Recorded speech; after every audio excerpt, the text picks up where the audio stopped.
Good morning, friends. Welcome again to Farisa classes. Today we discuss our further topic from the subject of environmental education. जैसे कि हम लोग पढ़ रहे थे कंपोनेंट ऑफ इकोसिस्टम, तो उसमें मैंने बताया था एक एबायोटिक कंपोनेंट और दूसरा बायोटिक कंपोनेंट। ठीक है, एबायोटिक कंपोनेंट क्या होता है? Non living component. और बायोटिक कंपोनेंट क्या होता है? Living component. तो एबायोटिक में हमने पढ़ा था फिजिकल फैक्टर के बारे में, ऑर्गेनिक इनऑर्गेनिक के बारे में। तो एबायोटिक इन्वायरमेंट एक्चुअली होता क्या है, तो उसको डिटेल में आज हम लोग डिफाइन करेंगे। ठीक है, तो देखिए एबायोटिक इन्वायरमेंट को कैसे डिफाइन कर सकते हैं। The non living environment like air, water, soil and the basic element and compound are abiotic environment. तो बेसिक हमारा जो हवा है, पानी है, जल है, मिट्टी है, सब क्या एलिमेंट है, वो सब क्या एबायोटिक कंपोनेंट है। ठीक है, सब इन्वायरमेंट में रहता है हमारा। It also concerned with the physical factor like humidity, light, atmosphere, inorganic substance like water, oxygen, carbon dioxide, nitrogen and organic substance like protein, carbohydrate and lipids। तो यहाँ पे हमारा और क्या क्या इंक्लूड कर सकते हैं इसमें? फिजिकल फैक्टर में ह्यूमिडिटी, लाइट, एटमॉस्फेयर को। इनऑर्गेनिक में हमारा, इनऑर्गेनिक में क्या क्या बताया था मैंने? Water, oxygen, carbon dioxide, nitrogen and. Organic की बात करते हैं तो उसमें क्या कहा जाएगा? Protein, carbohydrate and lipid. ठीक है, अब बात करते हैं बायोटिक कंपोनेंट के बारे में। ठीक है, बायोटिक क्या हो जाएगा?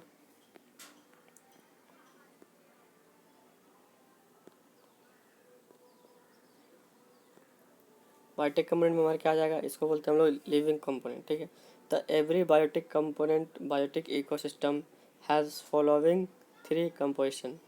लाइक ये हमेशा हर बायोटिक कंपोनेंट में, जैसे जितना भी जिंदा हमारा ऑर्गेनिज्म है, जितना भी जीवित प्राणी है, जितना भी जीवित जंतु है, ठीक है, वो सब क्या है? ये प्रोसीजर फॉलो करता है, प्रोड्यूसर, कंज्यूमर और डिकम्पोजर।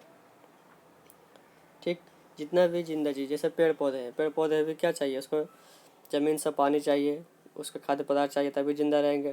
फिर पानी खाएंगे तभी तो सनलाइट के हेल्प से वो खाना बना पाएंगे खुद के लिए।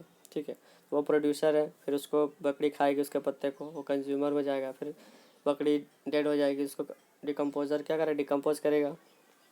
ठीक है, तो एवरी बायोटिक कंपोनेंट में क्या होता है? ये रूल फॉलो होता है। जैसे हम लोग फल खाते हैं, फल कौन देता है? पेड़ पौधे देता है। पेड़ पौधे क्या हो गया? प्रोड्यूसर। हम लोग कौन हो गए? कंज्यूमर। हम लोग कंज्यूम करते हैं। ठीक है, तो हम जब डेड होंगे तो हमारी बॉडी कौन खाएगा? Micro organism, bacteria. तो वो सब क्या हो गया? डिकम्पोजर। ठीक है, तो बायोटिक कंपोनेंट में पहला प्रोड्यूसर क्या है? प्रोड्यूसर किसको बोलते हैं? अगर मान लीजिए कोई बोलेगा ठीक है प्रोड्यूसर कौन है, उसको डिफाइन कीजिए। ठीक है, तो जो प्रोड्यूस करता है, जो खाना बनाता है खुद से। द एनर्जी ट्रांसड्यूसर विच, इसको कैसे डिफाइन करेंगे?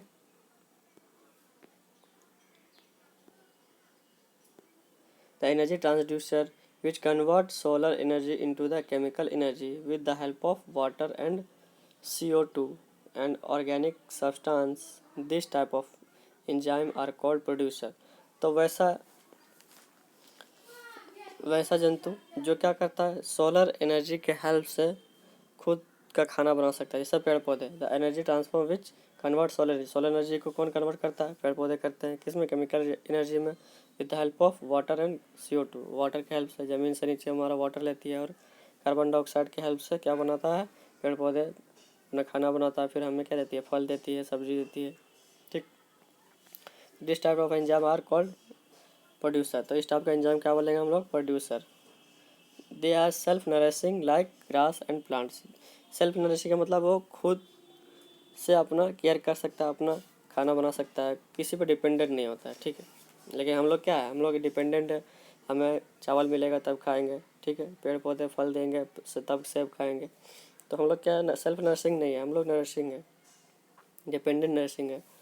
तो सेल्फ नरिशिंग होते हैं जो प्रोड्यूसर होते हैं। ठीक, दूसरा है हमारा कंज्यूमर। ठीक है, अब कंज्यूमर क्या होता है? Consumer, these are heterotrophic. Hetero, यहाँ पे बात आता है हेट्रोट्रॉफिक। ठीक है, हेट्रोट्रॉफिक क्या होता है? हेट्रो का मतलब होता है अदर्स, और ट्रॉफिक मतलब होता है नर्सिंग, यानी जो डिपेंड होता है अदर पे। ठीक है, कंज्यूमर क्या होता है? डिपेंडेंट होता है किसी अदर पे। तो heterotrophic nursing, that is which depend on the other organism, mainly the animals including human beings are called consumer। Consumer कौन कौन हो गया, एनिमल और ह्यूमन बींग्स, ठीक है। ये सब क्या कहलाएगा हमारा, कंज्यूमर्स,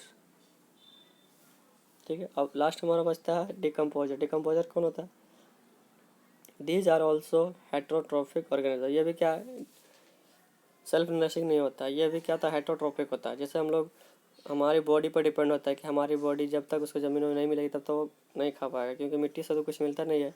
तो हम जब डेड होते हैं तो हमारी बॉडी जब उसमें मिट्टी में डिकम्पोज होती है तब वो क्या करते हैं, कीड़े मकोड़े खाते हैं उसको, ठीक है। यह भी हेट्रोट्रॉफिक होता है, but depend on dead animal. ये किस पर डिपेंड होता है, डेड एनिमल पर डिपेंड होता है, ठीक है।